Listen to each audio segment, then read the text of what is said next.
Good day, good night, all. Welcome back, CFR Sports. I have a special guest across the pond. Please introduce yourself, sir, to the audience.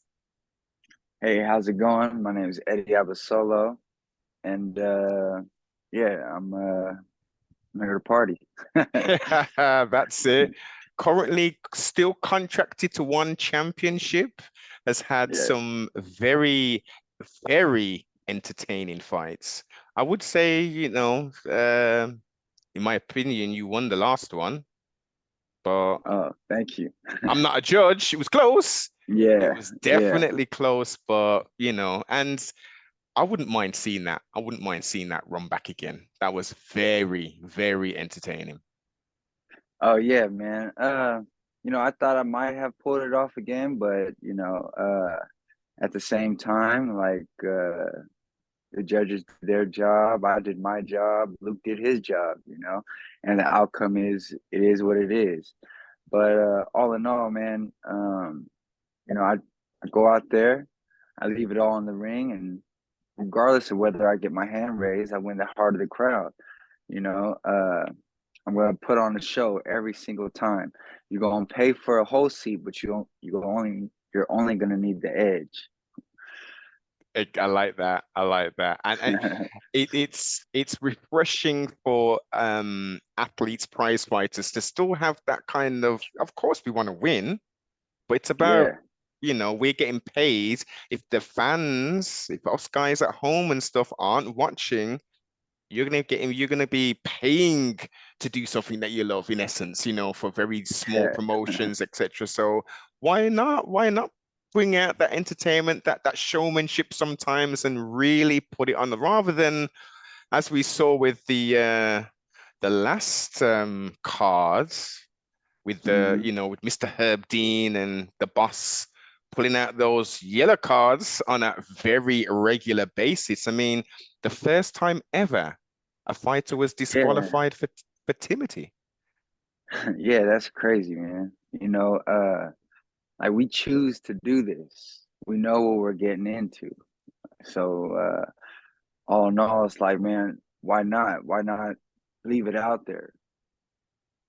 Exactly, exactly. 100% agree. I mean, look, a former champ, had a pretty grueling back and forth with one in regards to contracts. I mean, I don't know behind the scenes what's what, but there was a long dispute in that respect. Come back, you Hmm. know, gets Yeah, defeated by Malakin, and he put up a bit of a better showing, I would say, in that loss, that title loss, defense. But this, I mean, I don't have the heart and the guts to be able to be in the middle of a cage or a squared circle yeah, in front of thousands of people being televised and try and physically perform and either submit or knock somebody out. I could never do that. yeah, So my hat goes off. But at the same time, as you say, you know what you've signed the contract for. You've had the yeah, opponents. You've had the week, the yeah, fight camp. yeah. The easy It's part is the fight, right?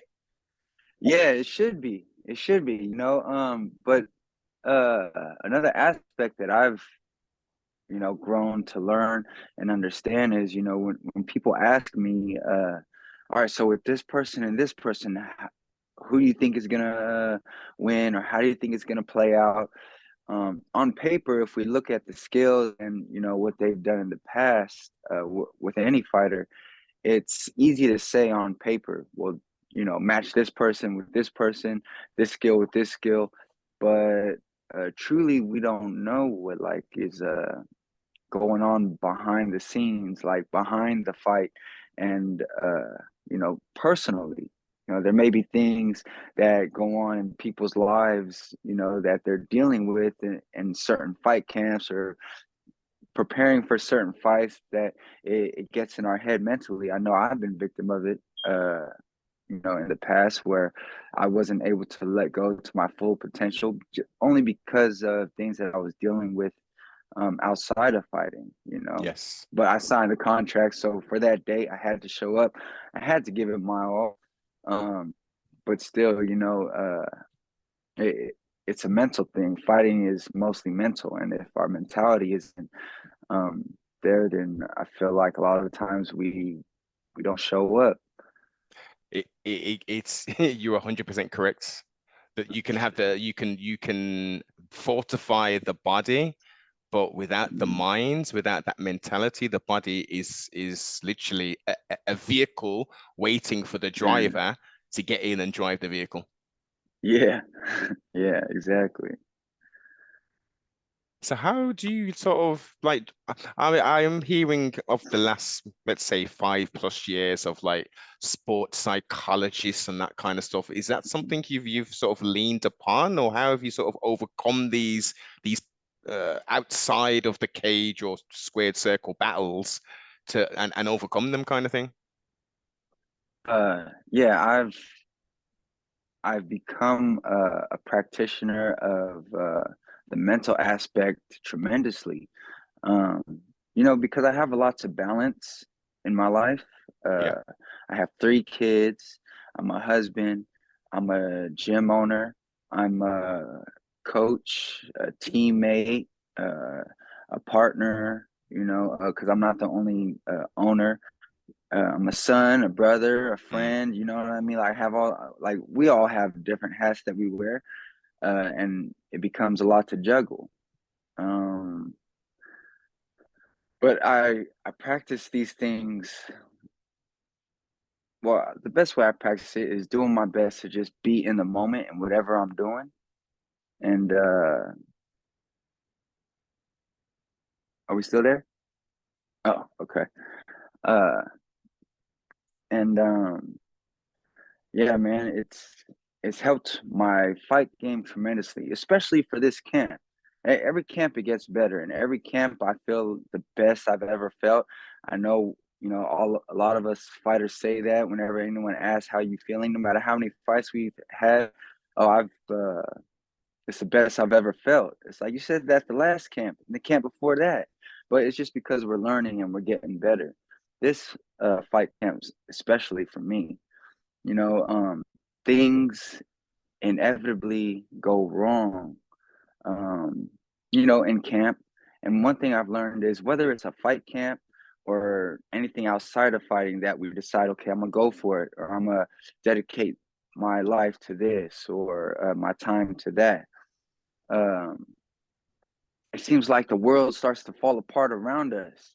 You know what I mean? Things just start to happen and Yeah. um, redirect us in certain ways, or Hmm. attempt to redirect us. Yes. And I feel like those things are what I'm learning to deal with. Is not getting stressed off of things that inevitably don't go my way. Like, for instance, for me as a fighter, in fight camp, we deal with little injuries, Mm. financial hiccups, uh, just stuff like that. And I try to use it. It's adversity, and it's just Fuel. a rep, yeah, a fuel, a repetition on dealing with adversity. Because in the fight, things aren't going to go my way Mm. inevitably. I'm going to deal with some adversity. But if, say, I had a perfect fight camp, you know, nothing stressed me out. Everything was perfect. My weight was on point, my Yeah. training was on point, everything. And then the one time I get hit or things don't go my way in the fight camp, I won't know. I mean, in the fight, I won't know how to deal with it. Mm. I won't be have the mental strength to push through it and reassess and adjust and continue with the fight. So it's just like as I practice on my mentality, I'm just more aware of the things around me and trying to use everything for my benefit, whether it be positive or negative and Mm. everything in between. Yes. The lessons rather than losses. The speed humps become challenges. Yeah, Adversity becomes okay. Well, I've got a new piece of armor now. I've got a new tool yeah, for the tool belt. It's yeah, as you say, it's the mentality rather than, oh my gosh, look what's happened. Oh, I've got this bill in, or I've got a, oh, okay, I've got that bill in. What's the next step? What's the solution? Because ultimately we've got yeah, to find solutions every minute, especially from a fighting element. What's the solution to this offense? Do I shell up? Do I slip Yeah. out? Do I do a check Yeah. hook? Do I lean back? You know, it's what's the solution? So it's constantly finding those solutions. And as you say, within the camp, you hear that old line. So, Eddie, what's going on with this next fight? You know, how do you feel? It's the best camp ever. I feel like a new, well, Yeah. and for some, this isn't across the board a broad statement, but generally, you should be saying this is the best I've felt in my life, because you should be Yeah. constantly pushing yourself and growing and developing your skills, your agility, your mental fortitude to be able to Yeah. get you to where you want to be. Now, for most, that's having in your case, a huge one championship belt around your waist or across your Yeah. shoulder. You know, that's Yeah. the goal. So how do we get there? We've got to be better than everybody. Yeah. We have to separate ourselves from the pack. And how do we do that? Putting ourselves in uncomfortable situations. Why would we do that, Eddie? The whole purpose of doing Yeah. that is so when we get into that uncomfortable position or situation, I've been here before. I know what it's Yeah. like. There's a solution for it. Yeah. And it's all about practicing what we preach. Like all of us, because we whether we're in the fight game or whatever game we're in, we have friends, we have colleagues, that go through stuff from time to time, and it may not seem like a big deal to us, but sometimes we're there to give them advice, and it's so easy to give advice when the pressure's not on us. Yes. You know what I mean? When we're not the ones in the situation. Mm-hmm. But the fog of war, so to speak, is what makes us blind. So what I try to do whenever I'm in positions like taking a loss or having a hiccup, anywhere in my life, it's like, all right, now I got to practice what I preach. Um, I got to talk to myself as if I'm talking to one of my friends or my teammates or whatever. All right, it's gonna be okay. You know, what would I tell them? Yes. Um, the thing that I like to tell people is there's a silver lining in everything, because if we think back to some of our worst times in life, we could pick any event in our Yeah. life. We're like, dang, that time really sucked. But then we start to see what the chain of events led up to. And it's like, Indeed. man, I would never be in this happy place. I would never have Yeah. seen this or been here had that not happened. So I'm grateful that happened. Mm-hmm. I wouldn't want to go through that again, Of course. but I'm grateful it happened, Life lessons. Yeah. And that's how I'm pretty much taking this L, this these last two L's, because first I lost to Sitachai, Well, which look, was a close look, one as well. very close. Come on, very Yeah, close with a legend. I mean, he's yeah. experience-wise, correct me if I'm wrong, but he's probably got what, 3, 4, 5 times the amount of experience in himself? Oh yeah, for sure. This is what my 20th pro fight, 21st, Exactly. Come on, Yeah. Eddie. Like, he's had more losses than you've got wins. Yeah, for real.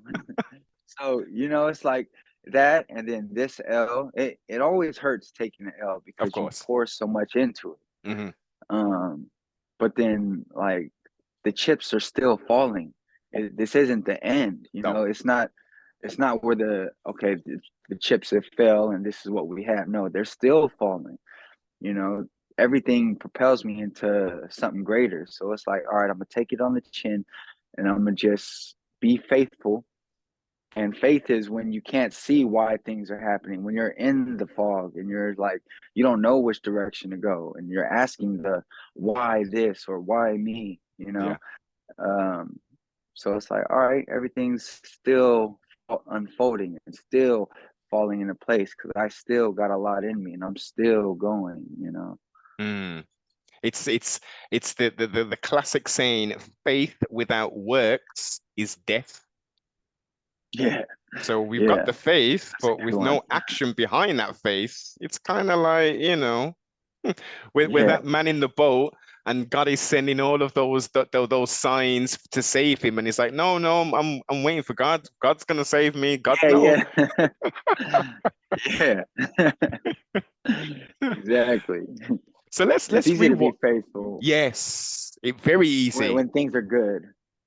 Very true. It's those trying and testing times which unfortunately will break some and many, Yeah, unfortunately, but the ones who are, who are really steadfast in their faith and, who are actually, showing and proving and not just paying lip yeah, service, as they say, and actually doing the works, being the beacon of light, and not necessarily going around to every homeless person, but just being a good person, yeah, and people yeah, see that. yeah. So let's rewind time, Eddie. Let's jump in the DeLorean. Let's kick Mhm. Marty and Doc out before you were signed to one and before you was a prize fighter. Yeah. What was we doing as a youngster? Were we always into sports and athletics? Do we have a wrestling background? What's led us to Muay Thai? Um, Man, yeah, I was always in sports. When the first activity I did was when I was 5. My dad put me in karate because my dad was a black belt in karate. And you know, back in the back in the 90s, early 90s, um, uh, well, not to where we lived in Vallejo, a small city in the Bay Area. There was only karate and maybe a couple boxing gyms, but there wasn't too much. Muay Thai, MMA wasn't a thing, and you know what I mean. So it's like this is what we had. This is what we was doing. Um, from there, he put me in Little League, and I played baseball for the majority of my adolescence. And he would have me box with the neighborhood kids. You know what I mean? Yeah, like they would all come over the house, and we'd be in the driveway, and like we just had gloves, and we would box with each other. And I got fucked up every time, all the time. Uh, it was funny, but yeah, I was always in sports. Since my dad was my coach, he coached our team. Um, he was the hardest on me. He always told me, you're the coach's son. You got to be the best on the team. You got to be able to play every position, any position I need you in. You got to be able to play it and play it good, play it the best. So before practice, I'd be out. He'd have me out there training during practice, and then after practice he'd have me out there training till I'm crying. You know what I mean? And it was just tough love.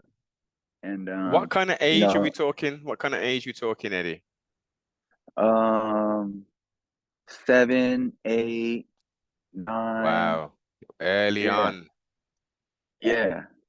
And he was always in sports as well. He was always playing basketball, city league basketball, uh city league softball, also with karate. He was real athletic and active himself. So I feel like this is what instilled my discipline and doing what needs to be done to be the best. What I think is the best. Yes. um And but you yeah. and you was in that city at the Bay, Vallejo, Yeah. California. Yeah. So so what was we listening to coming up in our early teens and stuff? What music was you influenced? Because I know of some legends from Vallejo. Oh yeah. E40, Yeah, Selly Cell. Sally Celsic with it, the Yeah. mob. Yeah. Yeah. Mac Dre and the Cutthroat Committee. Yeah, uh Doobie. um just Stan Quinn, just a lot of Bay Area rappers. yes, yes. JT, the I, bigger figure. oh yeah, JT from San Francisco, Yep. man, all them dudes, man. So yeah, You I kind of grew up in that era, and got into music as well. I was inspired by all the artists in the area, and you I got soaking up to be all the there. game. Yeah, man, it's hard not to. And I feel like that's another thing as well. Is the music that I grew up listening to, and like since a lot of these guys are from my city Mm, or the next city, uh, you know, it's whether you're in the in the game or not in the game, mm. you're you're in it just because you're in the area. You know what I mean? Inspiration, right? You, yeah, you really have no choice. Hmm.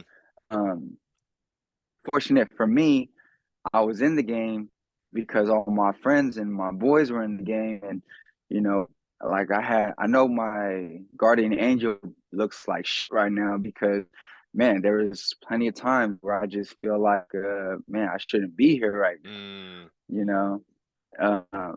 But yeah, music is what drove me, and music is what a lot of me and my friends were into, and so that's what I was doing right before Muay Thai. Like when I got out of high school, I was making music, you know, okay. doing doing shows and just stuff like that, you What know, was your name? networking. What was your artist name?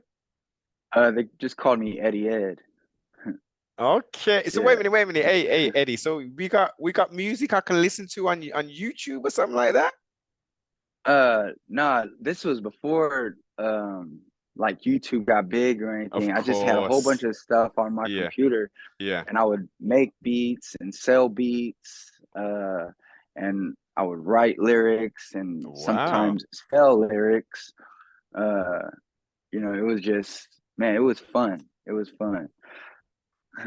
Have you thought about reigniting that passion, especially with the age of and access to technology? I mean, back in the 90s, as you know, you'd have had to have full equipment to be able to produce any kind of work. Now, we just buy programs and stuff, or you can just go online. Yeah, I like that beat. I like that beat. Well, where you go? yeah, yeah. Oh, definitely, definitely. I actually still like fiddle with things. Um, you know, mess around here and like poetry and stuff like that. Okay. You know, nothing truly finished. It's Yeah. just like stuff that when it comes to me, I'll Mm, either write it down or I have apps on my phone. I haven't bought the premium, so I can't record the stuff that I yes. make. I just make something real quick, Okay. and then it's gone. You Yeah. know, but Yeah. yeah, man, I love music, and I feel like this is the reason why I'm probably my timing. One of the reasons why my timing is pretty good in Muay Thai because Muay Thai everything is a well fighting in general, not just Muay Thai, but Hmm. This episode is sponsored by Supreme of the UK. Click the link in the description and support the broadcast.